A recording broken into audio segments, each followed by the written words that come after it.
कि बिहार प्रदेश में MIM party को बिहार की जनता ने न सिर्फ अपने वोटों से बल्कि अपनी मोहब्बतों से इतना नवाजा कि मेरे पास अल्फाज नहीं है कि कैसे मैं उनका शुक्रिया अदा कर सकूं।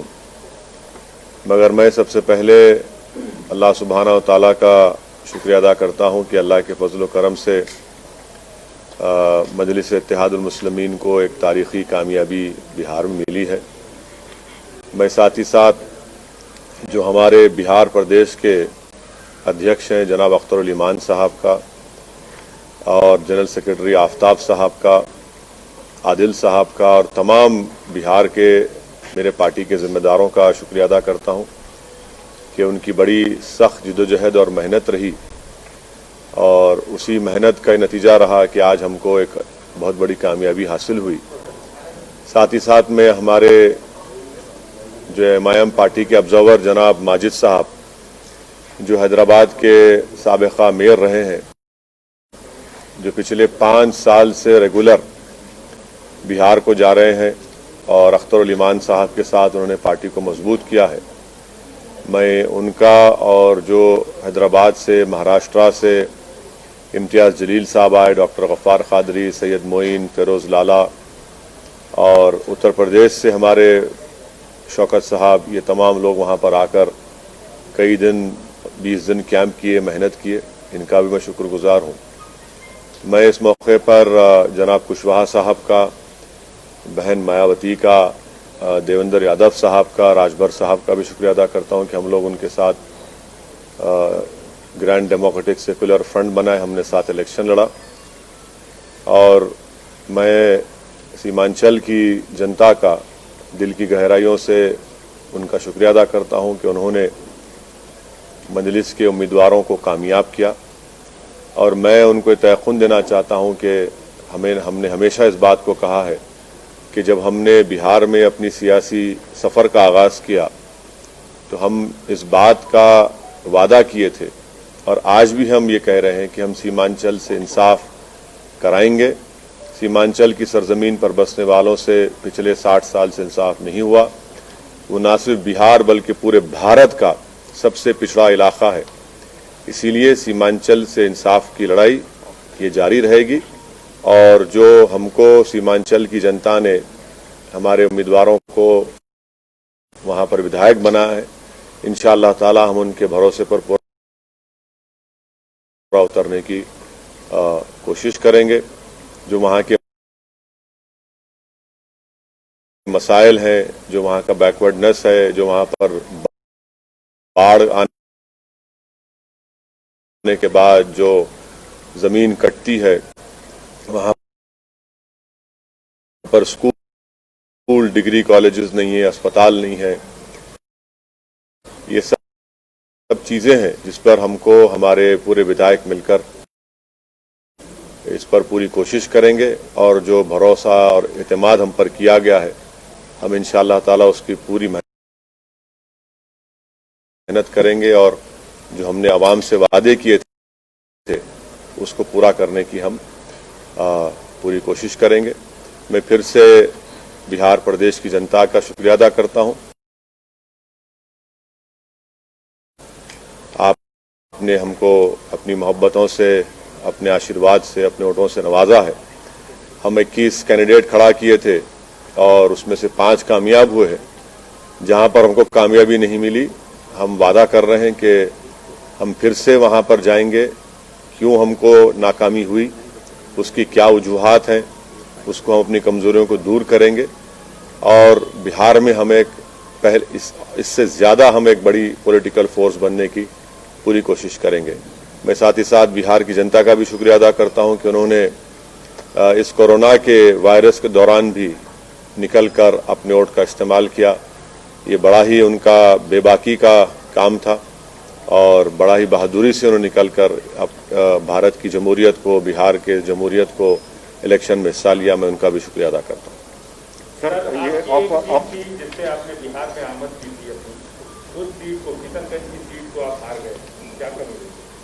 मैंने जैसा कहा अभी कि यकीनन कोई ना कोई कमज़ोरी होगी, खामी होगी जिसकी वजह से हमने वहाँ की आवाम का एतमाद हासिल नहीं कर सके, इस पर हम बैठकर बात करेंगे जनाब कमरुल्लाह साहब से और उन कमज़ोरियों को दूर करेंगे और इंशाअल्लाह ताला हम दोबारा उस सीट को उस पर कामयाबी हासिल करेंगे। सर, आप तकरीबन 15 दिन वहाँ पे कैंपेनिंग किए और 50 से भी ज़्यादा सभाएं किए, तो कैंपेनिंग के दौरान आपने क्या देखा और ये जो नतीजे आए हैं उसको कैसा आंकते हैं सर? मैं वहाँ पर 65 सभाएं मैंने की जनाब कुशवाहा साहब के पार्टी के कैंडिडेट्स के लिए, बहुजन समाज पार्टी के कैंडिडेट्स के लिए, और फिर उसके बाद हम अपने पार्टी के कैंडिडेट्स के लिए कैंपेनिंग में हिस्सा लिए। तो हमारा तो मकसद ये था कि हम कुशवाहा साहब को अपना चीफ मिनिस्टर कैंडिडेट बनाकर पेश किए थे। हम तो इस डेमोक्रेटिक सेकुलर फ्रंट के लिए हम मेहनत कर रहे थे। अब तक जो नतीजे आए वो हमारी क्या बोलना चाहिए, हमारी ख्वाहिश के बरक्स हैं, उसका अपोजिट है। अब जो नतीजा है जो भी है, अब तक जितना आया, अभी काउंटिंग चल रही है, ये तो बिहार की जनता का फैसला है और जमहूरियत में आवाम का फैसला जो होता है वो नतीजा वही निकलता है। तो अब मैं कौन होता हूं जब इतने बड़े बड़े सेफोलॉजिस्ट उनके प्रेडिक्शंस गलत निकले। तो असदुद्दीन ओवैसी तो ट्विंकल ट्विंकल लिटिल स्टार है, तो हम तो अपना जो काम करना था हम किए। अब देखिए फाइनल नतीजा जब आता है जब ही कुछ बताया जा सकता है। तो फाइनल नतीजा अगर जरूरत पड़ी तो क्या आरजेडी के साथ जाएंगे सर? देखिए प्रसाद साहब, हमारी लड़ाई जो है सीमांचल के इंसाफ की लड़ाई रही है और मैंने अभी शुरुआत में ये कहा कि सीमांचल न सिर्फ बिहार बल्कि भारत का सबसे बैकवर्ड एरिया है और जितनी पार्टीज को उनको सत्ता मिली, इख्तदार मिला, उन्होंने सीमांचल से इंसाफ नहीं किया। मिसाल के तौर पर जितने एजुकेशन इंस्टीट्यूट्स हैं वो या तो पटना, नालंदा या फिर दरभंगा के अतराफ में बनाए गए। एम्स लाया गया तो सीमांचल को उससे महरूम कर दिया गया। एक गवर्नमेंट का अस्पताल सीमांचल में नहीं है। हर साल बाढ़ की वजह से हजारों एकड़ जमीन कट जाती है, फसल बर्बाद हो जाती है और फसल का उनको मुआवजा, जो 3 डिसमिल जमीन मिलना या उसका मुआवजा मिलना, वो नहीं मिलता। सबसे ज्यादा पलायन वहां के नौजवान दिल्ली, हरियाणा, पंजाब जाकर वहां के खेतों में काम करते हैं। तो इसलिए हमारे लिए सीमांचल का डेवलपमेंट और मैंने आपको याद दिलाना चाहता हूं कि बहैसियत मेंबर ऑफ पार्लियामेंट मैंने एक प्राइवेट मेंबर्स बिल भी पार्लियामेंट में दिया था कि आर्टिकल 371 के तहत एक रीजनल डेवलपमेंट काउंसिल बनाया जाए, जिस तरह हैदराबाद कर्नाटक रीजन में बनाया गया था, क्योंकि जब तक वो बनता नहीं उस इलाके से इंसाफ नहीं होगा। तो सीमांचल के इंसाफ की लड़ाई हमारे लिए बहुत अजीज है, बहुत करीब है और हम उस लड़ाई को जारी रखेंगे। आपके सवाल का जवाब उसी वक्त दिया जा सकता है जब पूरे रिजल्ट सामने आ जाएंगे, किस पार्टी के पास कितने एमएलएस जीते, उसके बाद हम फैसला लेने के मौके में रहेंगे। मगर मैं आपको इतना बताऊंगा कि हमारे जो 5 एमएलएस हैं और हमारे जो बिहार प्रदेश के अध्यक्ष जनाब अख्तर इमान साहब, मैं उनसे भी बात करूंगा, उनसे भी हम लोग बात करके उनसे पूछेंगे, उनका मशवरा लेंगे और उसके बाद जब सामने पूरे नतीजे आएंगे वो देखकर फिर कुछ फैसला लिया जाएगा।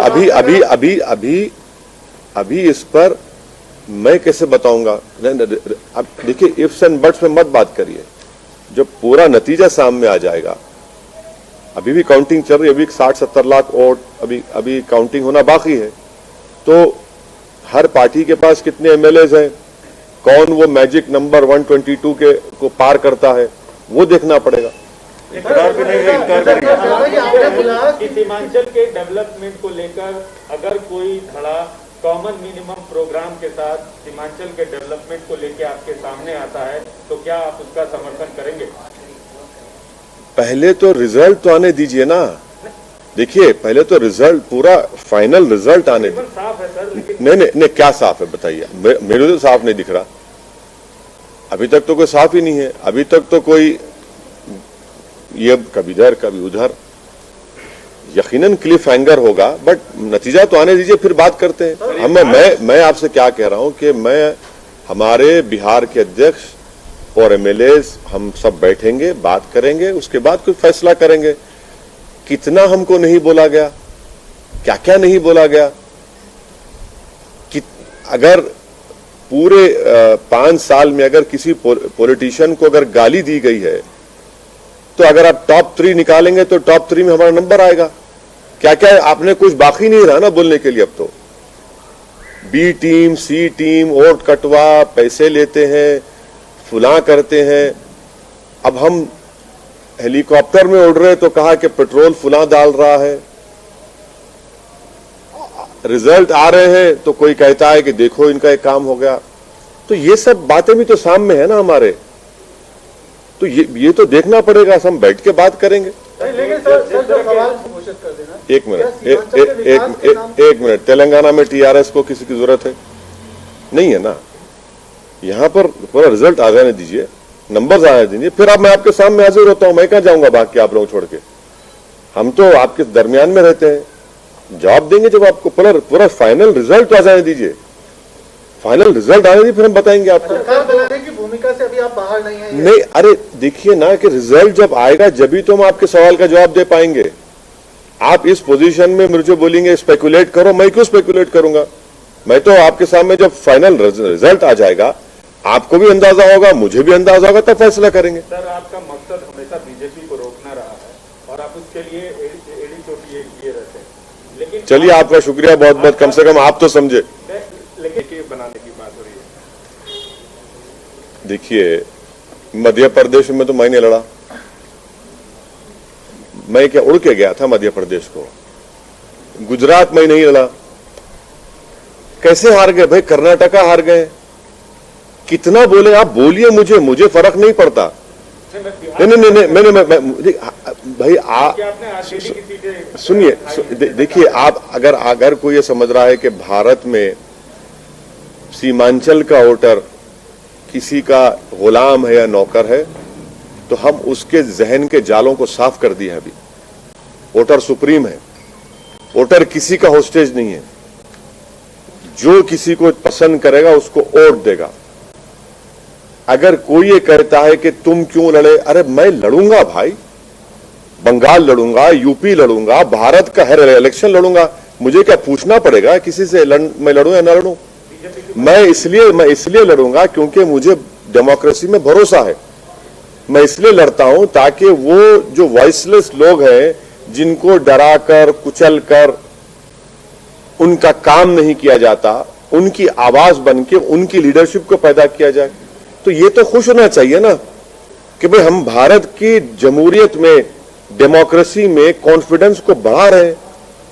क्यों लड़े, कैसे लड़ना? क्या भाई मैं किसी के मातहत काम नहीं करता। मेरी पार्टी है, मुझे इख्तियार है अपनी पार्टी को फैलाने का। 5 साल पहले हम 6 सीट पर लड़े थे, एक में भी कामयाबी नहीं मिली।